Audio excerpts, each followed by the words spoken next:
الحمد لله نحمده ونستعينه ونستغفره ونؤمن به ونتوكل عليه ونعوذ بالله من شرور أنفسنا وسيئات أعمالنا. من يهد الله فهو المهتد ومن يضلل فلن تجد له وليا مرشدا. ونشهد أن لا إله إلا الله وحده لا شريك له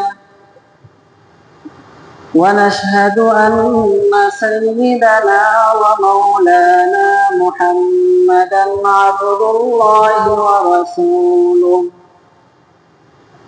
الذي بلغت رسالته وأدى الأمانة ونصح الأمة وكشف الغمة وجاهد في الله حق جهاده حتى أتاه اليقين. فصلوات الله عليه وعلى آله وأصحابه أجمعين. أما بعد فقد قال الله تبارك وتعالى في كلامه المجيد والفرقان الحميد: أعوذ بالله من الشيطان الرجيم. بسم الله الرحمن الرحيم. إن الله يأمر بالعدل والإحسان وإيتاء ذي القربى وينهى عن الفحشاء والمنكر والبغي يعظكم لعلكم تذكرون. سبحانك لا علم لنا إلا ما علمتنا إنك أنت العليم الحكيم. اللهم علمنا ما ينفعنا وانفعنا بما علمتنا وزدنا علما. وقال تعالى: إن الله وملائكته يصلون على النبي يا أيها الذين آمنوا صلوا عليه وسلموا تسليما. সকলে মুহাব্বতের সাথে দুরূদ ইব্রাহিম পাঠ করি। اللهم صل على محمد وعلى آل محمد كما صليت على إبراهيم وعلى آل إبراهيم إنك حميد مجيد.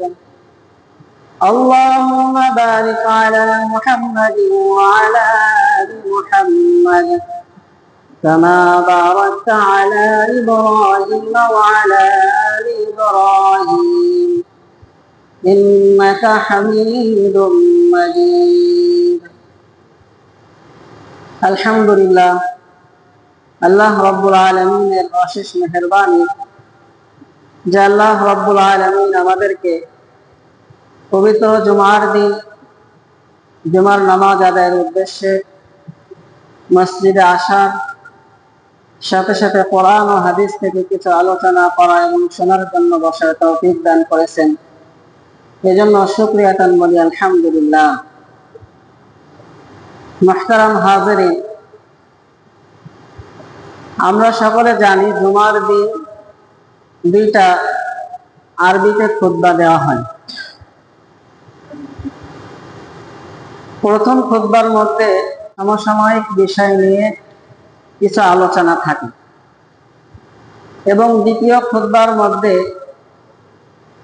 আল্লাহ রাব্বুল আলামিনের প্রশংসা, রাসূল সাল্লাল্লাহু আলাইহি ওয়াসাল্লামের উপরে দরুদ এবং সকল মুমিন মুমিনাতদের জন্য দোয়া, সকল বিষয় নিয়ে দ্বিতীয় খুতবা থাকে। তো প্রথম খুতবায় যে আলোচনাগুলো থাকে সে আলোচনাটা খুতবার পূর্বে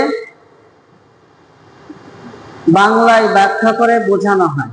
আমরা হয়তো মনে করি যে বাংলায় যে আলোচনাটা করা হয়, যে বয়ানটা করা হয়, এটা ভিন্ন কিছু, আর আরবিতে যা বলা হয় সেটা অন্য কিছু।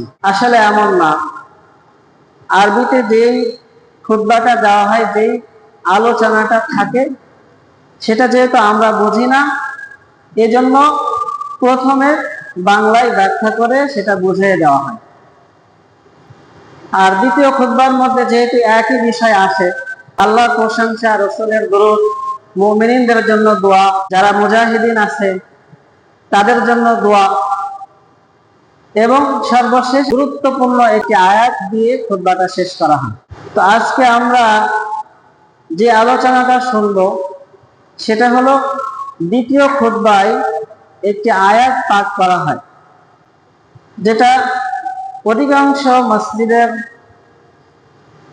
খতিবগণ দ্বিতীয় খুতবার শেষে সেই আয়াতটি তেলাওয়াত করেন। আল্লাহ রাব্বুল আলামিন সূরাতুন নাহলের 90 নং আয়াতে ইরশাদ করেন, ইন্নাল্লাহা ইয়া'মুরু বিল আদলি ওয়াল ইহসান ওয়া ইতা'i যিল কুরবা ওয়া ইয়ানহা আনিল ফাহশাই ওয়াল মুনকারি ওয়াল বাগই ইয়া'iযুকুম লা'আল্লাকুম তাযাক্কারুন। আল্লাহ রাব্বুল আলামিন ইরশাদ করেন, নিশ্চয়ই আল্লাহ রাব্বুল আলামিন তোমাদেরকে ন্যায়পরায়ণতা, মানুষের উপরে দয়া এবং আত্মীয়তার হক আদায় করার নির্দেশ দিচ্ছেন।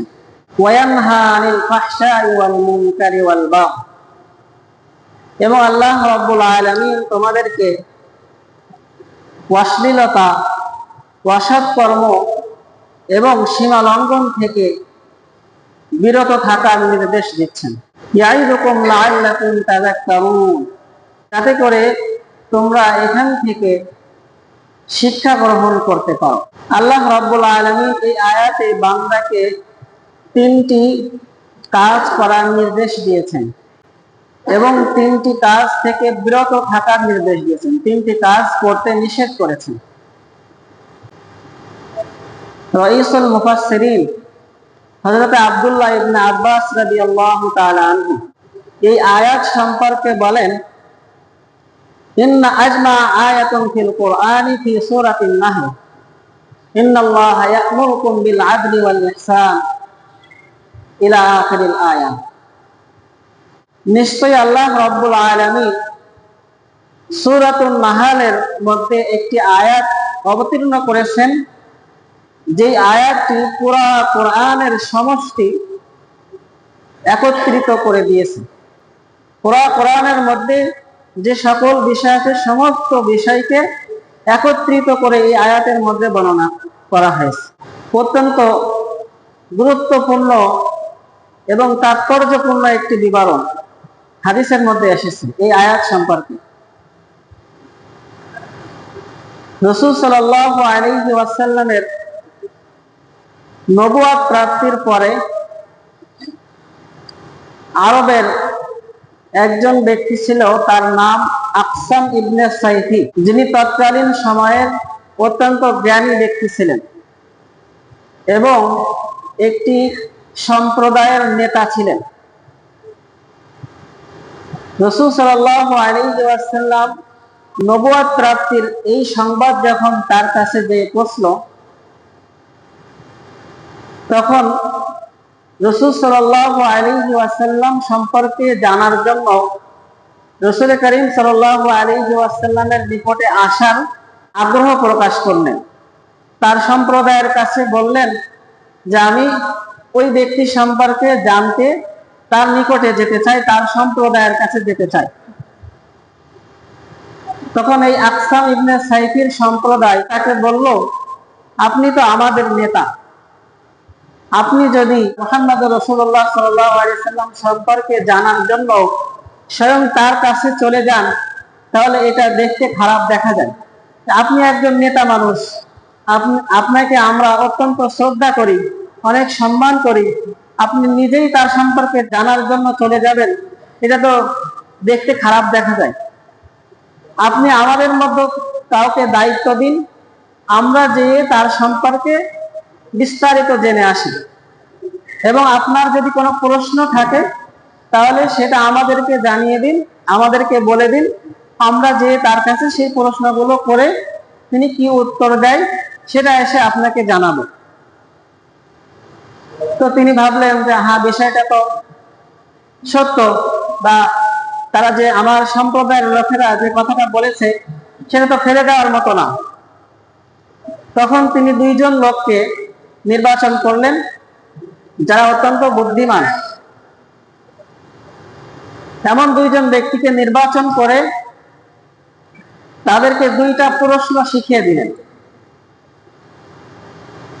এবং বলে দিলেন, তোমরা প্রথম যে তার বংশ পরিচয় জানবে এবং তার নবুয়ত প্রাপ্তির আগের যে সমস্ত কর্মকাণ্ড আছে সেগুলো সম্পর্কে 8 থেকে 5 থেকে খোঁজ নিবে। খোঁজ নিয়ে তারপরে তার কাছে যে এই দুইটা প্রশ্ন করবে। কি প্রশ্ন? 1 নম্বর হলো মান আনতা, আপনি কে? দ্বিতীয় ওয়ামা আনতা, আপনার মিশন কি? এই দুইটা প্রশ্ন শিখিয়ে দিলেন।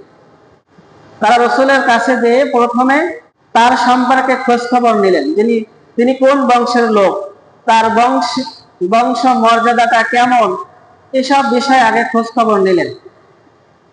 নেওয়ার পরে যখন জানতে পারলেন আরবের সব থেকে শ্রেষ্ঠ বংশের এবং সম্ভ্রান্ত পরিবারের সন্তান সে, তখন তার কাছে গেলেন, রাসূল করিম সাল্লাল্লাহু আলাইহি ওয়াসাল্লামের কাছে গেলেন, যে রাসূলকে বললেন যে আমরা আপনার কাছে দুইটি প্রশ্ন করতে চাই। আমাদের সম্প্রদায়ের নেতা, আমাদের সরদার আকসাম ইবনে সাইফি আমাদেরকে এই দুইটা প্রশ্নের উত্তর নেওয়ার জন্য আপনার কাছে পাঠিয়েছেন। তো রাসূল সাল্লাল্লাহু আলাইহি ওয়াসাল্লাম বললেন, তোমাদের সেই প্রশ্ন কি, আমাকে জিজ্ঞাসা করো। বললেন, 1 নম্বর প্রশ্ন মান আনতা, আপনি কে? রাসূল সাল্লাল্লাহু আলাইহি ওয়াসাল্লাম এই প্রশ্নের উত্তরে বললেন, আনা মুহাম্মাদ ইবনে আব্দুল্লাহ, আমি মুহাম্মদ ইবনে আব্দুল্লাহ, আব্দুল্লাহর ছেলে মুহাম্মদ, এটা হলো আমার পরিচয়। এরপরে তারা দ্বিতীয় প্রশ্ন বললেন, মা ওয়ামা আনতা, আপনার মিশন কি? রাসূল সাল্লাল্লাহু আলাইহি ওয়াসাল্লাম বললেন, আনা আব্দুল্লাহি ওয়া রাসূলুহু, আগে বলছিলেন আমি মুহাম্মদ ইবনে আব্দুল্লাহ, আব্দুল্লাহর ছেলে মুহাম্মদ। যখন বলছেন আপনার মিশন কি, আপনার কাজ কি, তখন উত্তর দিলেন আমি আব্দুল্লাহ অর্থাৎ আল্লাহর বান্দা, ওয়া রাসূলুহু এবং তার প্রেরিত রাসূল, তার বার্তাবাহক। আল্লাহ যে সংবাদগুলো আমাকে দেন আমি সেগুলো শুধুমাত্র প্রচার করি। সাথে সাথে রাসূল করিম সাল্লাল্লাহু আলাইহি ওয়াসাল্লাম এই যে আয়াতটা আমি আজকে তেলাওয়াত করলাম, ইন্নাল্লাহা ইয়া'মুরু বিল আদলি ওয়াল ইহসান, এই আয়াতটাও পাঠ করে শুনিয়ে দিলেন। আল্লাহ রাব্বুল আলামিন তোমাদেরকে 3টা কাজ করার নির্দেশ দিয়েছেন, 3টা কাজ থেকে বিরত থাকার নির্দেশ দিয়েছেন। তখন তারা এই প্রশ্নের উত্তর শুনে তারা তার নিজ সম্প্রদায়ের কাছে চলে গেল, যে তাদের যে নেতা আকসাম ইবনে সাইফি তাকে যে বললেন। তো ওই আকসাম ইবনে সাইফি ওই সম্প্রদায়ের নেতা সাথে সাথে দাঁড়িয়ে গেলেন। দাঁড়িয়ে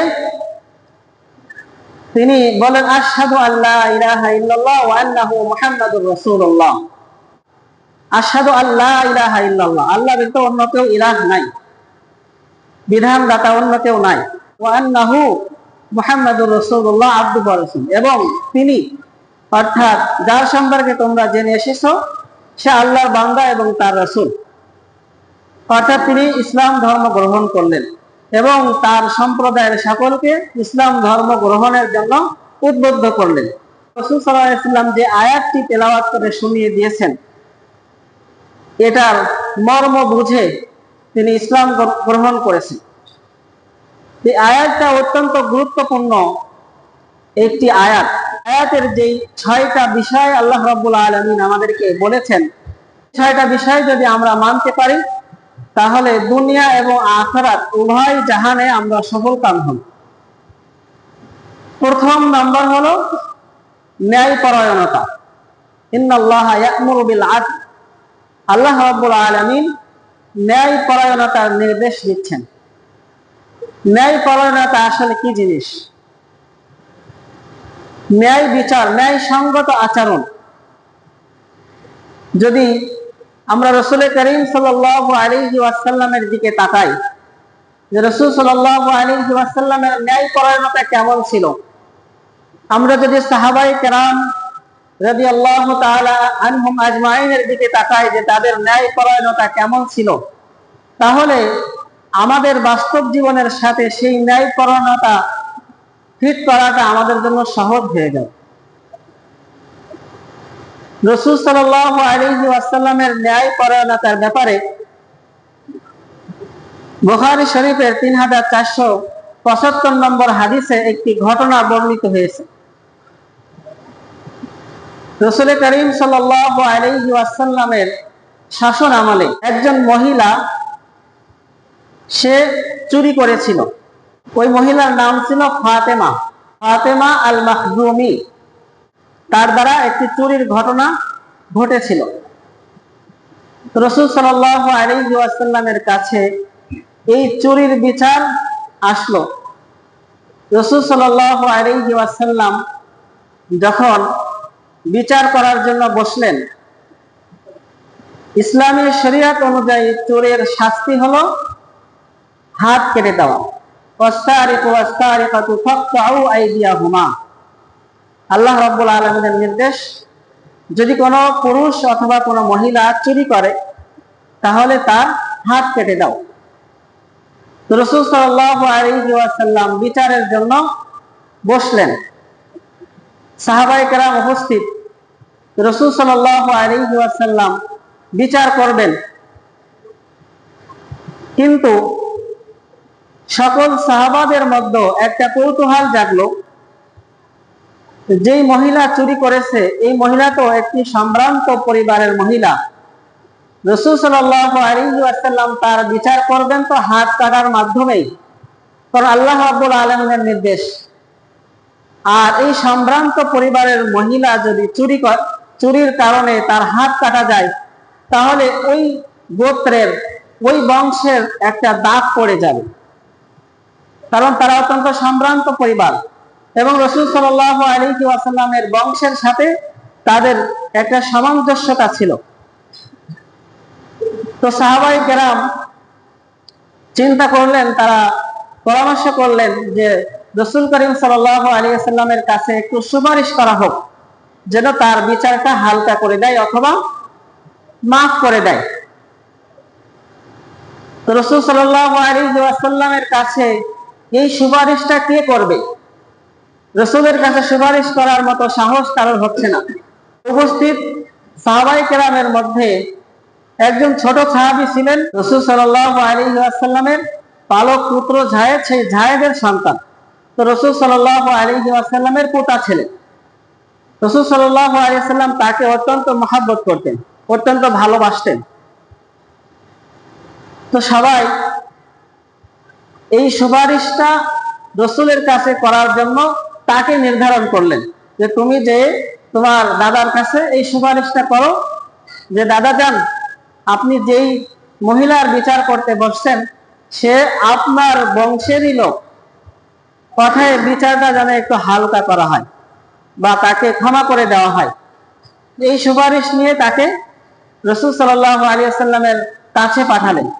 সাথে সাথে রাসূল দাঁড়িয়ে তো গেলেন এবং বর্ণনা দিলেন যে তোমরা আমার কাছে এমন বিষয়ে সুপারিশ করছো যেটা আল্লাহ রাব্বুল আলামিনের নির্দেশ, যেটা আল্লাহ তাআলা নির্দেশ দিয়েছেন আল্লাহর নির্দেশের বিরুদ্ধাচরণ করার জন্য আমাকে সুপারিশ করছে।